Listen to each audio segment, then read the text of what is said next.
Hello साथियों, नमस्कार। स्वागत है आप सभी का। कैसे हैं आप सब? उम्मीद करते हैं आप सभी अच्छे होंगे। दोस्तों, आज के इस वीडियो में हम बात करेंगे भारत की मिट्टियों को लेकर एक और महत्वपूर्ण वीडियो। इसमें हम लोग बात करेंगे कुछ ऐसे सवाल जो कि आपके आगामी परीक्षा के लिए बहुत ज़्यादा ज़रूरी हैं।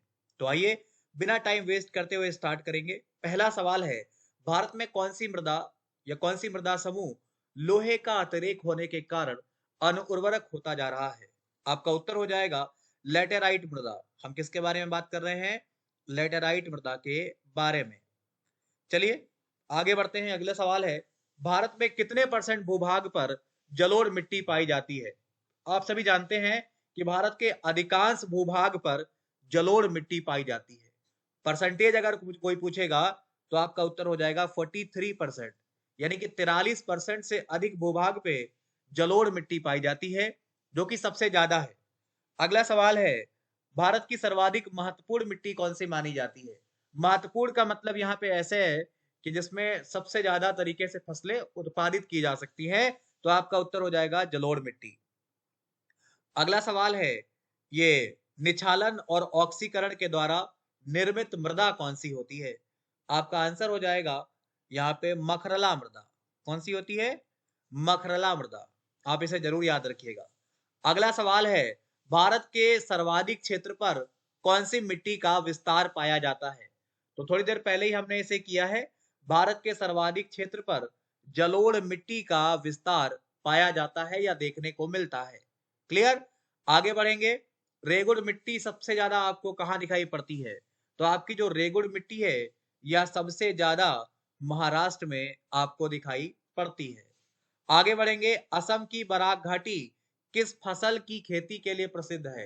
तो आपकी जो असम की बराक घाटी है यह चाय उत्पादन के लिए या चाय की खेती के लिए बहुत ज्यादा फेमस मानी जाती है। अगला सवाल है, भारत के विभिन्न क्षेत्रों में विभिन्न प्रकार की मिट्टियां पाई जाती हैं। इसका कारण क्या होता है? किस वजह से ऐसा होता है? जलवायु, संरचना एवं उच्चावच की विविधता, इसकी वजह से भारत के विभिन्न क्षेत्रों में विभिन्न प्रकार की मिट्टियां पाई जाती हैं। अगला सवाल है, मृदा अपरदन को रोका जा सकता है। मृदा अपरदन को वन रोपण के द्वारा या वृक्षारोपण के द्वारा रोका जा सकता है। क्लियर? आगे बढ़ेंगे। तटीय मैदानों और उत्तर भारत के मैदानों में उत्कृष्ट मृदा कौन सी है? आपके जवाब की बात करेंगे, आपका आंसर हो जाएगा जलोढ़ मृदा या जलोढ़ मिट्टी। अगला सवाल है, किस राज्य में लैटेराइट मिट्टी सर्वाधिक पाई जाती है? तो केरला राज्य की बात करेंगे। केरला राज्य में लैटेराइट मिट्टी सबसे ज्यादा सर्वाधिक पाई जाती है। आइए, धान की खेती के लिए सर्वाधिक आदर्श मृदा, पहले ये वाला कर लेते हैं। नवीन जलोढ़ मिट्टी को और किस नाम से जानते हैं? तो नवीन जलोढ़ मिट्टी को खादर कहा जाता है। क्या कहते हैं? नवीन जलोढ़ मिट्टी को खादर के नाम से जाना जाता है। अब यहाँ पे आइए, धान की खेती के लिए सर्वाधिक आदर्श मृदा कौन सी है? तो धान की खेती के लिए सबसे अच्छी जो मिट्टी होती है वह कौन सी होती है? तो याद रखिएगा, जलोढ़ मृदा। इसमें धान की पैदावार, इसमें आलू की पैदावार, ये सब बहुत अच्छे होते हैं। आगे बढ़ेंगे। पुरानी जलोढ़ मिट्टी को और किस नाम से जाना जाता है? तो आपकी जो पुरानी जलोढ़ मिट्टी है इसे बांगर कहा जाता है। क्या कहते हैं? इसे बांगर के नाम से जाना जाता है। अगला सवाल है, किस राज्य में कपास सर्वाधिक होता है? कौन से राज्य में कपास की पैदावार सबसे ज्यादा होती है? तो ध्यान रखिएगा, गुजरात राज्य में कपास की पैदावार सर्वाधिक होती है। आगे बढ़ेंगे। छोटी इलायची का सर्वाधिक उत्पादन कौन से राज्य में होता है? तो केरला राज्य में छोटी इलायची का सबसे ज्यादा उत्पादन किया जाता है। अगला सवाल है, कौन सी मिट्टी सूख जाने पर ईंट की तरह कठोर हो जाती है जबकि गीली होने पर दही की तरह लिपलिपी हो जाती है? आपका आंसर हो जाएगा लेटेराइट मिट्टी। क्या हो जाएगा भाई? लेटेराइट मिट्टी के बारे में ये कथन है कि यह सूख जाने पे बिल्कुल कठोर हो जाती है ईंट की तरह, और गीली होने पे दही की तरह होती है, लिपलिपी। सबसे ज्यादा प्रोटीन किसमें पाया जाता है? तो सबसे अधिक प्रोटीन जो आपका है यह सोयाबीन में पाया जाता है। इसे आप याद रखिएगा।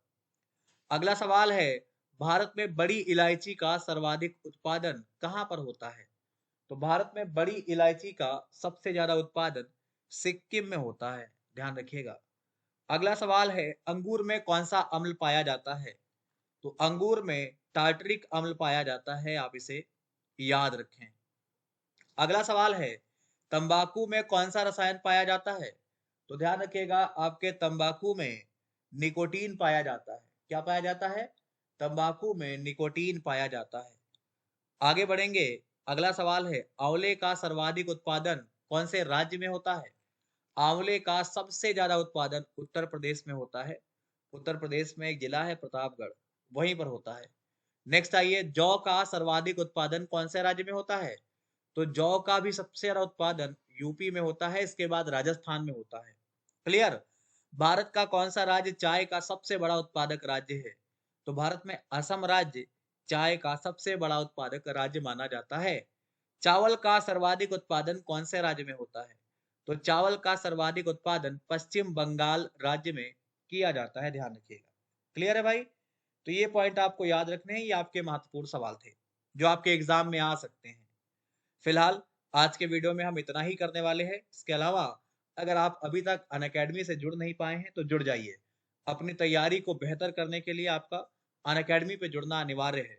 वहां पर आपको बहुत सारे अच्छे अच्छे टीचर मिलने वाले हैं जो आपकी तैयारी को अच्छा करेंगे, जिनमें आपको अभिनय सर, पवन सर, वरुण अवस्थी, रानी मैम, प्रतियोगिता मंत्रा और बहुत सारे टीचर्स पढ़ने को मिलेंगे।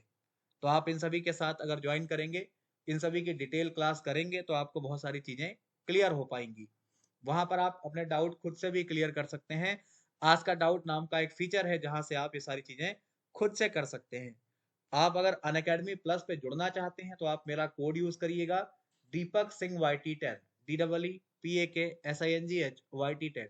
इस कोड के द्वारा आपको मैक्सिमम डिस्काउंट मिल जाएगा जहां से आप लाभ उठा पाएंगे। ठीक है भाई, तो अभी के लिए फिलहाल हम इतना ही रखते हैं।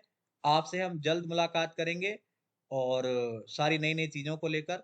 ठीक है, फिलहाल के लिए इतना ही। नमस्कार।